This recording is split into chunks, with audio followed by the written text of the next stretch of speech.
Gloire à Dieu. Gloire à Dieu pour cette soirée. Béni soit Dieu pour la parole de Dieu. Béni soit Dieu pour l'épée de la parole de Dieu. Qui seule, elle, est capable de partager jointure moindre et qui est capable de juger les sentiments les plus cachés. C'est la parole de Dieu qui nous fait ça.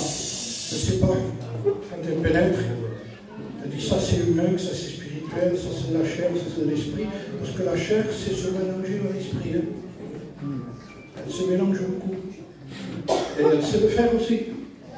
Mais heureusement que nous avons la parole de Dieu. Il y a quelqu'un qui peut démontrer si c'est vrai ou si c'est pas vrai. Hein. Et je rappelais un jour cet exemple que je dis souvent à Richard, que même Salomon, dans toute sa sagesse, un jour devant un problème qu'il a eu chez lui, c'était un problème qui était devenu tellement important que ce problème est rentré dans son palais. Il a fallu qu'il le juge, ce problème. C'était deux femmes, vous connaissez l'histoire, qui avaient un enfant, chacune. Elles vivaient dans le même endroit, elles étaient seules. Et le soir, donc il y en a une quand dormant, elle a étouffé son bébé est mort. Et pendant que l'autre dormait, elle l'a remplacé. Elle a mis le bébé mort à côté, il a pris le poing et se levé dessus. Le matin, Abel, qui était la mère, il dit c'est mon fils, qu'est-ce que tu as fait de mon fils? Il dit non, ça c'est le tien, ça c'est le mien. Donc il y avait une qui montait. Il n'y avait personne. Alors c'est devenu important que Salomon a dit dites-moi qu'est-ce qui est en train d'arriver. Elles sont devant Salomon, le roi Salomon est rempli de sagesse. Et le cas est jugé par Salomon. Alors l'une dit c'est mon fils, il dit l'autre c'est mon fils. Et avec toute sa sagesse, Salomon, c'était bien compliqué de trouver une solution par lui-même. Alors, il a l'idée, la bonne idée, de dire apportez-moi l'épée. Voilà. Amen. Amen. Et là, il y a un petit problème. Vous savez ce qu'il dit Salomon? Coupez-le par le milieu, mon bébé. Donc les enfants moitié à l'une, et moitié à l'autre, parce que lui laissait le bien. Alors on va le couper par le milieu. Celle qui n'était pas la mère, dans le fond, ça ne faisait rien. Mais la mère, elle dit non, donne-lui.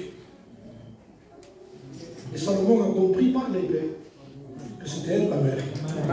Celle qui préférait donner son fils en tant que vivant que l'avoir une qui est mort. Et ça, il n'y a que la parole de Dieu qui peut faire ça. Alors nous sommes aujourd'hui dans un temps très difficile et compliqué. Quand on lit la parole de Dieu, quand on voit les temps qu'on vit, on est en train de s'apercevoir qu'il y a beaucoup de choses qui sont rentrées, qui ressemblent à l'évangile et qui ne sont pas l'évangile. Alors je vais vous faire deux lectures. En réalité, si nous pouvons en parler, on en parlera. J'en fais une dans le livre des rois, deuxième livre des rois, chapitre 4, et verset 8. C'est pas compliqué, vous allez comprendre, vous allez voir, c'est pas compliqué. Il nous est dit qu'un jour, le prophète Élisée passait par Sulem, c'est une ville. Élisée était le représentant de Dieu en monde sur la terre. Quand on voulait consulter Dieu, on consultait le prophète. Et c'était un homme donc, qui était vraiment la parole de Dieu, puisque c'était Dieu qui lui parlait. Et cet homme passait par une ville qui s'appelait Sulem. Il y avait là une femme de distinction, il y a la parole de Dieu qui le pressait à l'accepter à manger. La parole de Dieu dit que, et toutes les fois qu'il passait, il se rendait chez elle pour manger. Elle dit à son mari, voici, je sais que cet homme qui passe toujours chez nous est un saint homme de Dieu. Faisons une petite chambre haute avec des murs, et mettons dit pour lui un lit, une table, un siège, un chandelier, afin qu'il se retire quand il viendra chez nous. Élisée, étant revenu à Sunem, se retira dans la chambre haute et il coucha. Donc je fais cette lecture, on l'expliquera un peu après. Hein. Et maintenant je vous fais une autre lecture. Notre lecture qui est arrivée dans les Actes des Apôtres. Donc je vous lis l'histoire qui est arrivée dans les Actes des Apôtres, c'est le chapitre 8. C'est pendant un réveil qu'un homme de Dieu qui s'appelait Philippe a eu. Étant descendu en Samarie, cet homme de Dieu a prêché l'évangile et il y a eu un réveil. Il y a eu beaucoup de miracles, beaucoup de conversions. Et là, je vous explique l'histoire qui est arrivée. Donc nous arrivons au chapitre 8, des Actes des Apôtres, et je lis ceci. Chapitre 8 et verset 5. Même si c'est un peu long, la lecture, c'est pas important, c'est plus important la lecture que ce qu'on peut dire nous-mêmes. Et il nous dit que Philippe étant descendu dans la ville de Samarie, prêcha le Christ.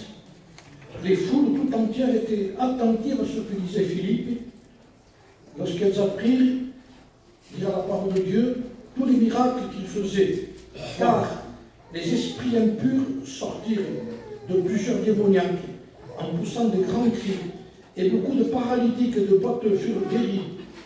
Et il y eut de grande joie dans cette ville.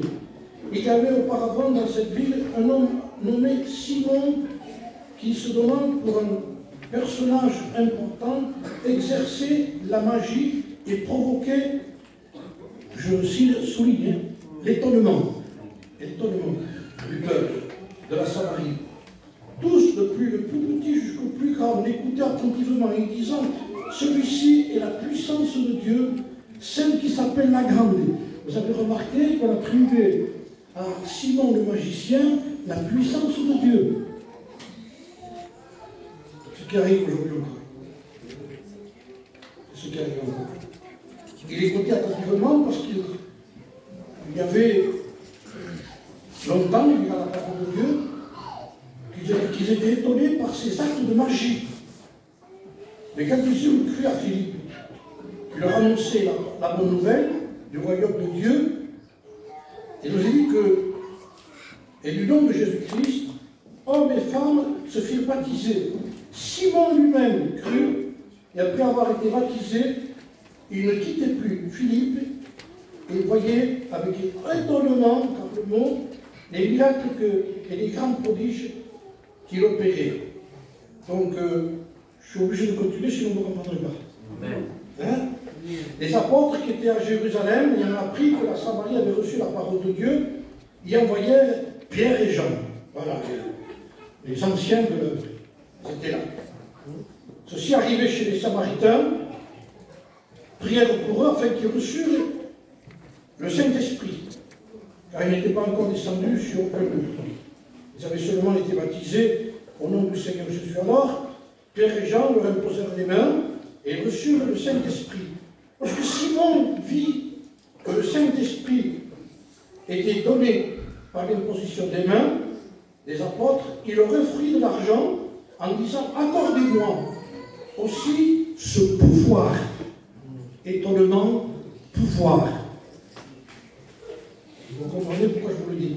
Afin que celui-ci, que moi aussi j'impose les mains et reçoive aussi le Saint-Esprit. Mais Pierre, heureusement qu'il était là. Mais Pierre lui dit que ton argent périsse avec toi, puisque tu as cru que le don de Dieu s'acquérait avec l'argent.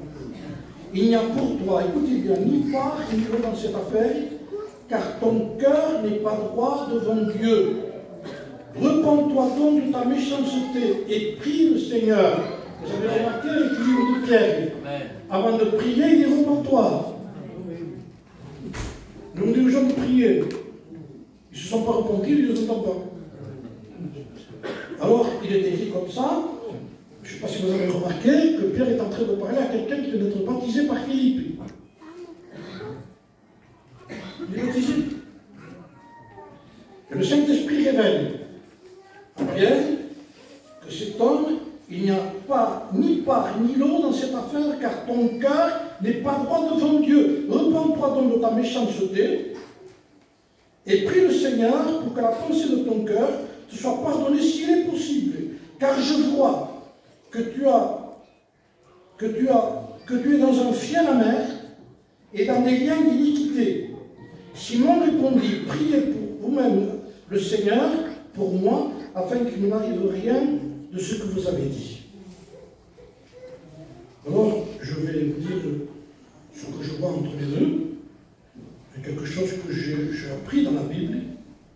Un homme de Dieu a dit un jour, et je l'ai écrit, hein, seule la Bible, a dit cet homme de Dieu, nous permet de faire la différence entre le vrai et le faux.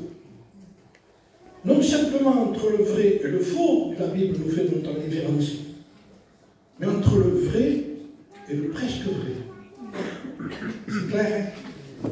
Entre le vrai et le faux, il n'y a pas de problème. On n'a pas besoin de lire la Bible 500 fois. Les choses vont pas se bien, les choses bien. On s'aperçoit.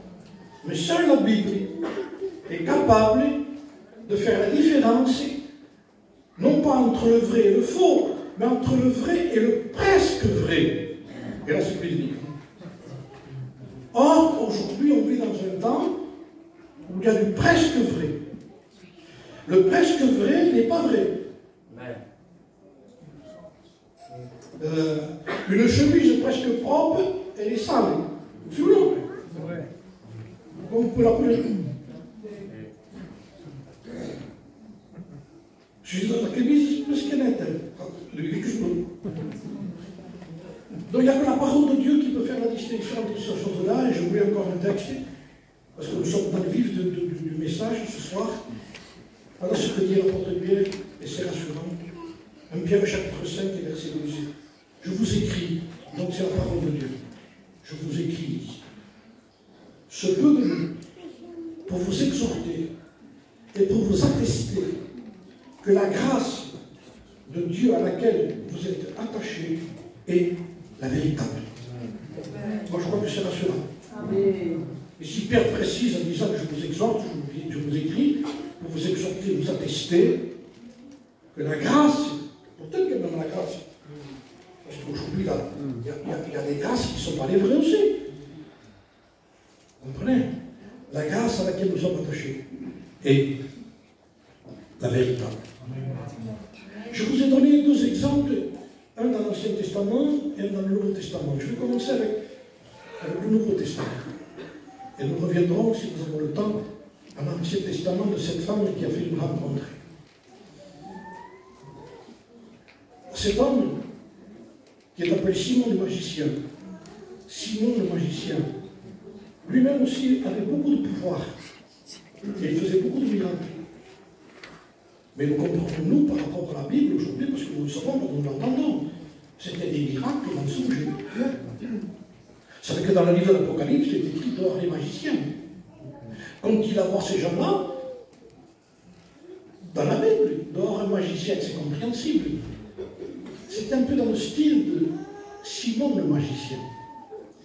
Il faisait, le peuple était étonné, il disait que c'était la grande puissance de Dieu. Donc je vous dis dans les temps qu'on vit aujourd'hui.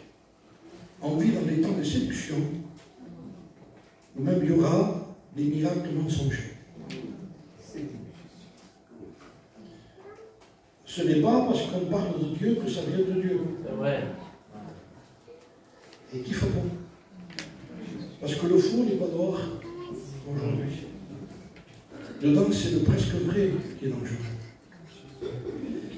Et quand je relis l'histoire de Simon, il s'est attaché par étonnement. Vous avez remarqué qu'il n'y a pas le mot repentance, il y a le mot étonné. Étonné, émerveillé. C'est lui. Que c'est un peu chaud, que tu te rends compte. Et j'ai remarqué que tous ceux qui s'attachent aujourd'hui dans leur vie chrétienne pour se convertir à des miracles, et qui s'attachent qu'à ça, parce que le miracle a un but, c'est qu'on se repente. Le Seigneur un jour a fait des reproches à des villes, il dit, et toi Bethesda, si les miracles qui ont été faits au milieu de toi auraient été faits dans Sodome et Gomorrhe, il y aurait autant qu'ils ont pris le sac et la cendre, ils se seraient repentis. C'est-à-dire que le miracle a un but. La guérison a un but. La guérison, c'est la publicité de Dieu, mais qui amène en réalité à reconnaître qu'il y a un Dieu, afin que vous sachiez, à Jésus, à un paralytique, que le Fils de l'homme a sur la terre le pouvoir de pardonner les péchés. Il dit au paralytique, lève-toi et marche. Mais il dit pourquoi il le guérit? Afin que vous sachiez que ce miracle que j'ai fait ici sera un miracle que vous verrez passer et qui vous rappellera que vous deviez vous repentir. Le but suprême de la Bible, c'est repentez-vous. Amen. Si vous sortez ce mot, il n'est pas assez prêché. Il n'est pas assez nommé. Parce que si nous parlons de repentance, c'est parce que nous avons un état de pécheur. Et nous savons que quelqu'un est mort pour nous, le Christ sur la croix du Calvaire. Mais tout en sachant que Christ est mort pour nous et connaissant toute l'histoire de Jésus-Christ sur la crucifixion, ce n'est pas tout le monde qui se retend. On aime bien de réunions, d'harmonie, d'élan et de bruit plus que de silence. Vous le savez, si vous êtes un peu trop mou, il n'y a pas trop de bruit, ça veut dire qu'il y a de l'esprit aujourd'hui. Il y en a qui parlent que, par exemple, l'esprit dans la force de la voix. Alors moi, je vous promets que je ne serai pas spirituel. Je n'ai pas de voix. Alors, si c'est ce sujet, je demande simplement aux gens, vous augmentez le micro, et j'aurai une voix très forte, il me dit maintenant, ah, là, de l'esprit. Ah bon, c'est lui qui parle, c'est lui qui a le micro. Donc, vous vous rendez compte dans quelle folie on est en train de tomber. Et tout dans la séduction. La séduction de croire qu'on peut s'arranger avec du bruit, avec des miracles, et cet homme qui s'appelle toujours Simon le magicien, est quelqu'un qui est attaché à ce qu'il voit. Il aime ça, il est étonné, les gens sont étonnés, il y a beaucoup d'étonnements, ils sont étonnés par les miracles, ils suivent les miracles. En plus, Philippe fait des miracles, mais ils viennent de Dieu, c'est pas pareil. Et toutes les conversions qu'il y a eu à cause de ce miracle-là ont été de véritables conversions. Tandis que lui, non. Lui, il s'attachait à Philippe par la curiosité de voir autant de miracles que lui aurait voulu faire. Et il passe à travers. Il se mélange avec les gens, et il se fait baptiser. Ça y est, il fait partie de l'église évangélique. Il est dedans. Ils sont dedans. Aujourd'hui, malheureusement je vous dis, ils sont dedans. Ils étaient parmi nous, mais la Bible dit qu'ils n'étaient pas des nôtres. Parce qu'ils se seraient restés des nôtres, ils seraient restés avec nous. Mais heureusement que le Seigneur fait un tri aujourd'hui. Et que le méchant ne résiste pas dans l'assemblée des justes, ni le pécheur. En un mot, mauvais baptême. La conclusion, je la sais, donc je peux le dire, moi. Maintenant, si je n'aurais pas été là, j'aurais passé à travers aussi. Je n'aurais pas eu le discernement qu'a eu Pierre. Mais lui, passé à travers. Je peux vous dire la suite de ce frère-là, ce soi-disant frère Simon. Il aurait continué dans l'église, il aurait plus tard présenté la réunion, quelques temps plus tard, on aurait fait passer la Sainte-Seine, quelques temps plus tard, au bout de quelques années, on aurait dit l'ancien Simon. Cependant, il n'a pas été découvert par nous. Pierre l'a découvert. Pierre m'a dit quel était le cœur de cet homme. Pouvez-vous imaginer quel était le cœur de cet homme? Il dit, un cœur, il dit, ton cœur n'est pas droit. Tu n'as ni part ni lieu dans cette affaire, car ton cœur n'est pas droit devant Dieu. Il est baptisé. Alors, il continue. Et il dit, repens-toi donc de ta méchanceté, prie le Seigneur pour que les pensées de ton cœur te soient pardonnées s'il est possible, car je vois que tu es un fiel amer et dans les liens de l'iniquité. Les frères, je voudrais en juger. Je ne suis pas chrétien. Comment passer à travers? Mais comme je suis. Si j'ai passé à travers avec Philippe, excusez-moi les frères, tout le reste que je vois, ça va passer à travers avec moi. Hein. Mais si nous prenions l'exemple de ce qui est écrit pour démontrer à quoi il est attaché, plus à des miracles, plus à du bruit. Et aujourd'hui, le peuple est attaché à ça. On veut voir. Et lui est attaché à ça. Il suivait Philippe partout. On aurait dit qu'il suivait l'enseignement, il ne suivait pas l'enseignement de Philippe. Il suivait les miracles de Philippe. Et tous ceux qui sont attachés à ça, plus à l'extraordinaire, au spectaculaire qu'à la réalité de la repentance, et de ce que c'est réellement être un chrétien après s'être repenti. Parce que quand quelqu'un se repent réellement, c'est parce qu'il a reconnu qu'il était réellement un pécheur. On ne se repent pas si on ne se reconnaît pas. Ce n'est pas une méthode non plus. Repentez-vous, mais je me repens, non, ce n'est pas une formule. La repentance, ça fait partie d'une conviction de péché.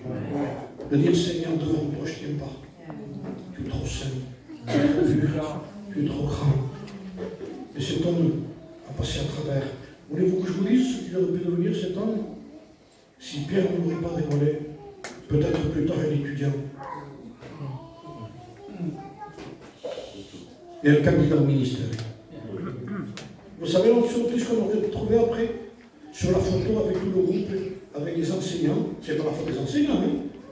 Vous comprenez bien, c'est la faute de ceux qui amènent ces étudiants là-bas. Et la photo avec tout le monde, debout, derrière, avec leur Bible, et devant, il y a Simon le magicien. Il ne s'était pas repenti. Qui avait un cœur amer, un cœur qui était banni de Dieu, un cœur qui était étonné, vous voulez voir des choses. Et vous avez des gens aujourd'hui qui ont sorti des doctrines. Et c'est pour ça qu'il y avait qui sortent de chez nous. Parce qu'ils n'adaptent plus nos messages et nos réunions tranquilles, qui amènent les gens simplement à se repentir, à prier, à chercher Dieu, au lieu de chercher le spectaculaire. Alors après, vous avez des gens qui bradent l'évangile et qui offrent du spectaculaire. Si vous venez chez nous, vous allez voir ce qu'il va y avoir. Avec Dieu, tout est possible. Mais dans les conditions de Dieu. Alors, à n'importe quel prix, les gens après veulent du résultat, n'importe ça. Pas pareil, le principal, c'est qu'il y ait du résultat. Vous voyez, il n'y a même plus notion de se repentir, ni de péché, rien du tout. Parce que le principal, c'est qu'il y ait du résultat. Du résultat. Et malheureusement, on aurait trouvé Simon aussi. Et même, j'ai remarqué que lorsque Philippe lui parle, et Pierre lui parle, il dit, je vois que tu es dans le ciel amer, et dans les liens de l'iniquité. Simon répondit, priez pour moi, écoutez bien, afin qu'il ne m'arrive pas ce que vous m'avez dit. Il n'y a pas de repentance encore. Ce qu'il ne veut pas, lui, c'est qu'il arrive le malheur qu'il a dit. Il aurait dû dire, Pierre, tu as vu que j'étais pécheur? C'est vrai que j'ai un corps comme ça. Aidez-moi à me repentir. Non, qu'il ne m'arrive rien. Et quand quelqu'un ne se repent pas, ce qu'il ne veut pas, lui, c'est qu'il arrive le malheur. Que de nous guardi. Et malheureusement, on amène les gens à ça. Venez, Dieu vous gardera. Et bien c'est faux. Ce n'était pas une conversion. Heureusement qu'il y avait eu Pierre. Je prie Dieu pour que des ministères comme Pierre se lèvent parmi nous. Et qui viennent avec un regard de vérité, de simplicité, et de pureté, nous annoncer le vrai évangile. La Bible vient faire la différence, non pas simplement entre le vrai et le faux, mais entre le vrai et le presque vrai. Et là, il faut l'évangile. Et là, il faut un regard avec Dieu. Et là, il faut un regard surtout dans les Écritures et dire, Seigneur, parce qu'à quoi ça sert? À quoi servait Simon dans l'église, sinon attendre son jugement lorsqu'il mourrait? Non, ce n'est pas tous les baptisés qui vont au ciel. Et ce n'est même pas tous les prédicateurs qui vont au ciel. Vous le savez ça. Ce sont ceux qui écoutent la parole de Dieu qui la mettent en pratique. Il ne faut pas oublier que quand quelqu'un a la foi, il vit l'évangile. Si quelqu'un ne vit pas, c'est parce qu'il n'a pas la foi. Il a besoin de se repentir, de se tourner vers Dieu, de comprendre que notre foi est liée à l'obéissance à la parole de Dieu. Je vous ai dit qu'il y a une différence entre la première lecture et la seconde lecture. Pourtant, elle se trouve dans l'Ancien Testament. Et là, je retrouve ça. Et ça, c'est formidable. La conversion de la femme de Sunem. Vous savez comment elle a commencé? Un jour, Élisée passait par Sunem. C'est pas il était une fois. Non, ça, c'est une histoire, ça. Donc, un jour, c'était vrai. L'homme de Dieu passait par Sunem. Je peux le témoigner. Je le dis parce que, même avec Jordi, il me disait sur la route, Montpellier, il dit, Montéléro, c'est des femmes de Manégo. Je dis, c'est vrai. Et un jour, dans Perpignan, je dis pas Sunem, dans Perpignan, il est passé Manu avec Jean-Pierre de Saint-Pierre. Il y avait mon oncle Ramonin, qui se connaissait un peu, il s'est arrêté, ils étaient deux ou trois caravanes. Et ils ont dit, ils ont parlé, Manu avait, Dieu l'avait amené à cette ville parce qu'il y avait quelque chose à faire, il le ressentait. Et il avait acheté un terrain à côté, en face du bâtiment, c'est comme il est nous. Il n'est pas là. Et là, a commencé l'évangile. Moi, je n'étais pas encore là. Il y avait ma famille qui était là. Ils ont été aux réunions. Quand je suis revenu de tourner avec mon oncle Gégé, mon oncle Romain, j'allais avec eux. Quand je suis revenu, ils m'ont dit, tu sais qu'il y a un pasteur ici? Et là, je dirais presque, je le dis parce que je me suis converti avec son ministère, un jour, Élisée, passé par celui-là.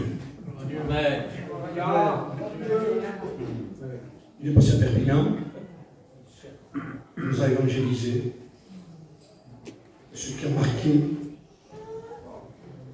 marqué mon cœur, ce n'était pas tous les miracles qu'il racontait, il n'en racontait aucun. C'était l'évangile qu'il prêchait. Alors, ce qui a marqué cette femme, je vous le dis, il y avait une femme de distinction qui le pressa d'absenter à manger. Elle a un premier contact avec l'homme de Dieu. Et de toutes les fois que cet homme passait par là, cet homme s'arrêtait chez cette femme pour manger. C'est-à-dire qu'il a dit, cette femme, ne va pas autre part quand tu passes par là, c'est une casa qui. Elle était intéressée par le contact de l'homme de Dieu. Pas de miracle. Contact de l'homme qui touche le ciel et qui touche la terre. Contact de celui qui met la main dans le ciel et la main sur la terre pour joindre les gens au ciel et pas une communauté chrétienne. Et c'est ce qui est arrivé. Qu'est-ce qui a marqué cette femme? C'est ce mot. Elle dit, elle se rendait chez elle pour manger. Elle dit à son mari, je ne vais pas trop long, ça va être vite fait. Elle dit à son mari, voici, je sais, et ça c'est la conviction, que cet homme qui passe chez nous est un saint homme de Dieu. Amen.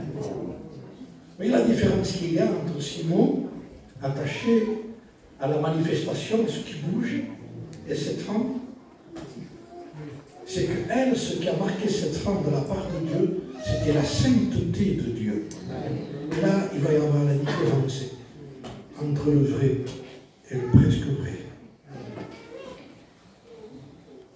Et ce qui a marqué, je le dis, c'était en réalité ce que j'ai vu. Manico n'est plus là, on va faire l'éloge de l'homme. De toute façon, il n'aurait pas voulu qu'on en parle comme son vivant. Mais ce qui m'a marqué, c'était la sainteté.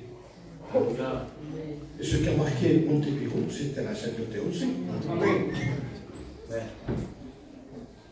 Un jour, je vous le dis parce que j'étais un jour au caravane, comme ça, c'était un matin, j'ai voulu aller aux campagnes comme ça, voir s'il y avait quelqu'un. Et je cherchais, il n'y avait personne. Je vais vers la caravane de Monique pour voir s'il y avait quelqu'un dedans. Je fais ça, et je le vois un jour en train d'intercéder. Et ça m'a marqué. Amen. Vous voyez, ce qui a marqué, c'est la sainteté. On ne fait pas l'éloge de l'homme.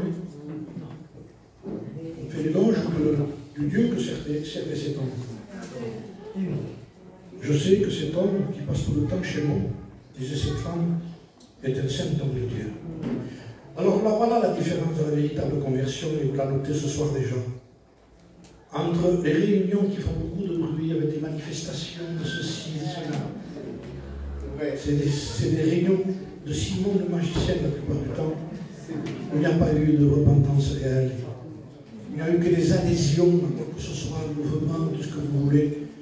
On propose un Christ meilleur que chez nous, parce que là, il y a tout qui va se passer. Il ne se passe pas grand-chose, je vous le dis. Il ne se passe pas grand-chose.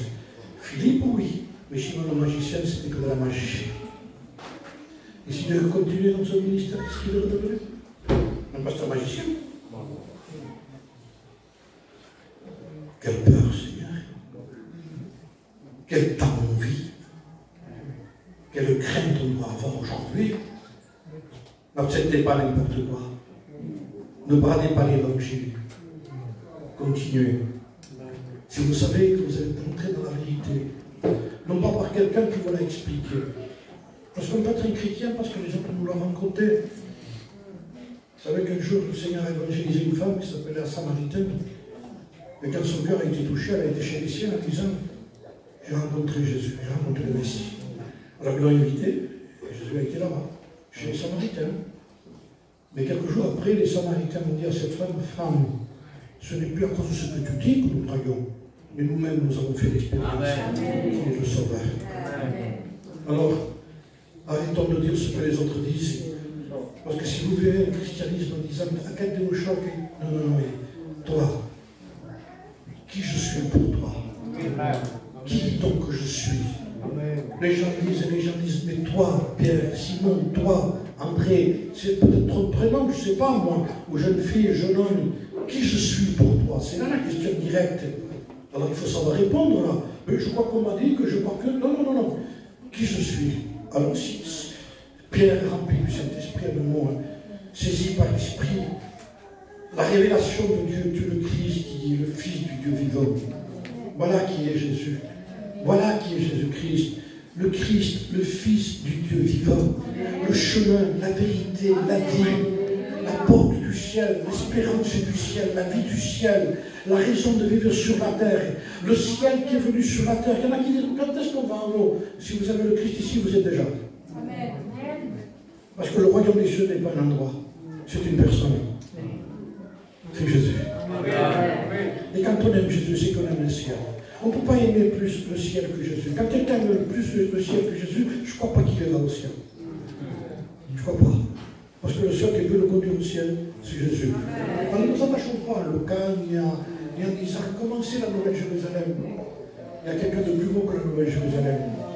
C'est Jésus. C'est lui, il est au milieu de nous, vous le trouvez ici. Faites-vous un passage ce soir ici. Trouvez Jésus, trouvez-le ici. Trouvez le vrai dans le presque vrai. Rencontrez le vrai. Peut-être de ce pays. Je sais en qui j'ai cru, disait Paul. Je sais en qui j'ai cru. Je sais que j'arrive à un certain âge. Je me suis baptisé en 74. Donc il y a un moment. Mais je peux vous dire ici, ce soir après 48, 49 ans de baptême, je n'ai pas 21 ans, j'en ai 70. Je le dis ici. Je sais en qui j'ai cru. Amen. Je ne dis pas je sais en qui je crois en moi, pas du tout, je suis trop fragile. Mais je sais qu'il est là, le roc, le rocher, la pierre angulaire, sur laquelle on bâtit sa vie, qui est au dernier moment de notre vie. Je témoignais encore au grand-père d'aujourd'hui, dans une petite réunion de maison. Je lui disais, en lisant le psaume 23, à ce moment-là, le psaume dit, lorsque je passerai dans la vallée de l'ombre de la mort, je ne crains aucun mal, car tu es avec moi. Il sera toujours là. Ne soyez pas sûrs de votre salut par rapport aux années qu'on peut avoir pour le baptême que nous avons, mais par l'expérience qu'on vit avec lui. Vous savez quels sont les signes d'une véritable conversion? Je veux le dire simplement. C'est qu'on a eu le péché. Non pas les conséquences du péché. La repentance, ce n'est pas avoir peur de la conséquence du péché, c'est d'avoir péché. Et qu'on s'attache à Dieu à cause de son pardon et de sa sainteté. C'est ce qui prouve que le chrétien reste chrétien toute sa vie. Parfait, il n'y en a pas. Mais quelqu'un qui aime la vérité, ça existe. On ne vend pas la vérité. Écoutez bien, je sais, cette femme a dit, je le sais. Ce n'est pas quelque chose que les autres m'ont dit, je le sais. Elle reste tellement persuadée qu'elle a convaincu son mari. C'est important quand on est convaincu. Oh Dieu. Parce qu'il y a quelqu'un convaincu qui peut convaincre. Amen. Mais quand quelqu'un est convaincu, c'est ce qu'il dit. Et c'est ce qu'il dit, apporte dans le cœur, tôt ou tard. C'est une épée qu'on sort de notre bouche. Elle transperce l'âme. Elle transperce le cœur. Ça y est, il est harponné. Quand on dit à quelqu'un, un seul mot qu'a dit Wilkerson à Nicky Cruz, Jésus t'aime. Il l'a percuté, il l'a traversé, il ne pouvait pas se débarrasser de ça. Il maudissait Dieu, il parlait mal de Dieu, il parlait mal de Wilkerson. Jésus t'aime, Jésus t'aime, Jésus t'aime, Jésus t'aime. Ça y est, c'était rentré à l'intérieur, la personne qui l'a enlevé, jusqu'à ce qu'il a cédé, il est tombé à genoux devant le Seigneur, et c'est devenu Nicky Cruz, qui a évangélisé à un moment donné plus de 50 millions de personnes. Le chef de gang. Qu'est-ce que Dieu peut en faire? Ce qui est impossible à l'homme est possible à Dieu. Ne cherchons pas notre Dieu que celui de la Bible. Je vous en supplie au nom du Seigneur. Ne cherchez pas, ne passez pas à notre évangile comme disait Paul. Vous courriez priez, mais qui donc vous arrêtez pour vous empêcher d'obéir à la vérité. Gardez vos cantiques. Vous avez les meilleurs cantiques chez vous. Amen. Allez, aujourd'hui sur la route aussi, je disais, t'as vu comme ils chantent à Montebello? Tout le monde chante. C'est souvent tout ce qu'il y a ici, c'est les cantiques, cœurs et cantiques sur les ailes de la foi, qui transportent les chrétiens d'un peu partout. Comme disait Florian, mon cousin, il disait, un cantique ne doit pas faire toucher ni le pied ni l'épaule. Un cantique doit faire adorer Dieu. Adorer Dieu. Adorer Dieu. Adorer Dieu. Cette femme a pris une résolution, elle témoigne à son mari. Écoute, tu sais ce qu'on va faire si tu veux. Ça c'est sage, hein? Elle ne le fait pas de sa propre autorité. Elle le demande à son mari, c'est normal ça. Et il dit, tu sais ce qu'on va faire ici? On va faire une chambre haute. L'homme de Dieu, je vais le rencontrer parce qu'il venait manger. Après, je l'ai fait manger chez moi. Je sais qu'il est un seul homme de Dieu. Maintenant, il est temps qu'on le fasse habiter chez moi. Et c'est ça la conversion. Ce n'est pas petit à petit d'accepter de temps en temps une réunion où se sentir avec le Seigneur et manger avec lui. Non, non, il faut qu'il vive chez nous. L'évangile, c'est quelque chose qui veut vivre chez nous. Dans notre propre cœur. Il veut habiter ici. Alors cette femme prend la décision. Elle prend la décision de faire venir le nom de Dieu chez elle. Et il dit, tu sais qu'est-ce qu'on va faire? On va le faire habiter au-dessus de chez nous. On va faire une chambre haute. Il faut qu'il habite là. Pas en bas, en haut. Il faut que ce soit lui qui règne sur nous. On le veut chez nous. Et on commence à faire des travaux. Pour faire l'habitation en haut, il a fallu qu'il y ait de la transformation. Si ou non? Il a fallu qu'il y ait des maçons qui arrivent à cette époque-là, avec les moyens qu'ils avaient, avec des cordes pour amener. Et les gens qui passaient, quand elle voyait cette femme, elle disait à cette femme, qu'est-ce que tu fais? Qu'est-ce qui se passe chez toi? Tu transformes, hein? Qui c'est qui vient habiter chez toi? Tu fais une chambre de plus? Il y a de la transformation? Ça se voit que tu transformes. Amen. Je vois qu'un travail se fait chez toi. Tu as décidé qu'il y a un travail qui se fasse. Eh bien, c'est un travail, oui, qui est un témoignage pour les gens qui passaient en disant cette femme est en train de transformer. Cette femme est en train de faire habiter quelqu'un chez elle.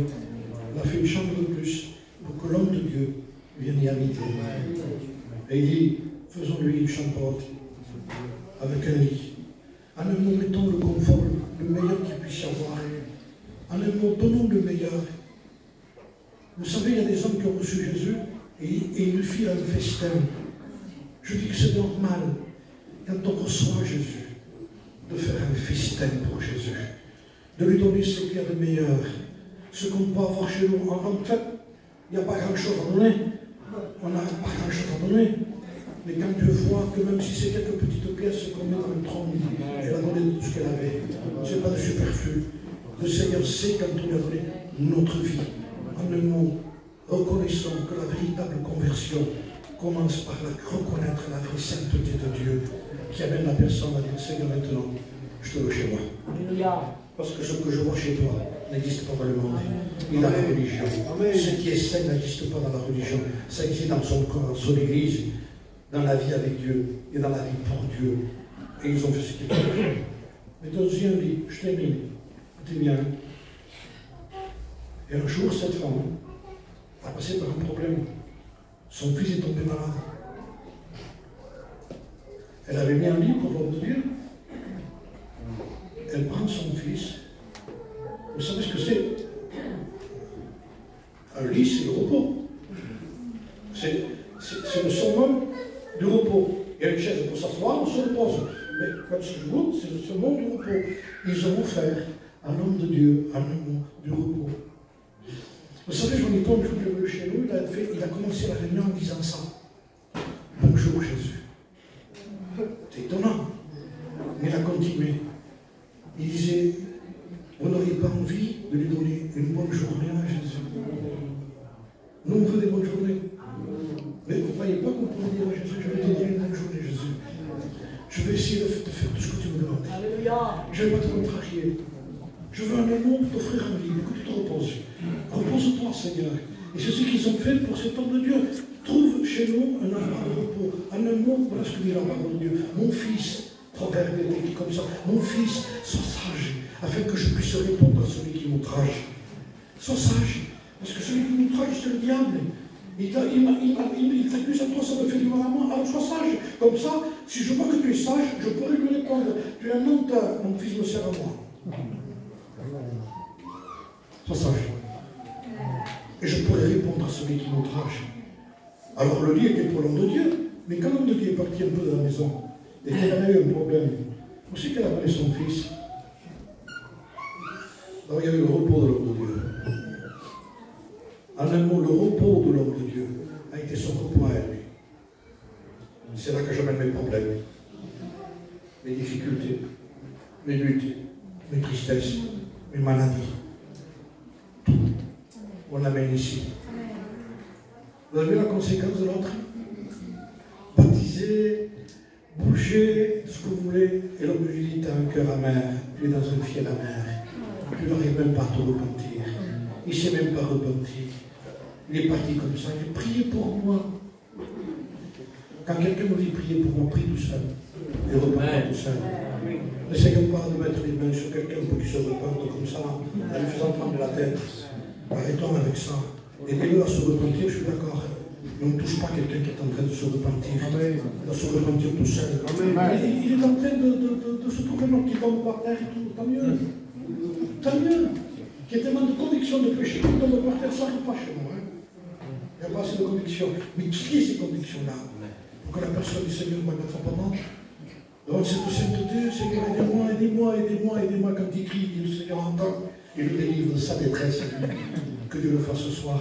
Trouvons l'équilibre entre ce qui est vrai et ce qui est faux, et entre ce qui est vrai et ce qui est presque vrai.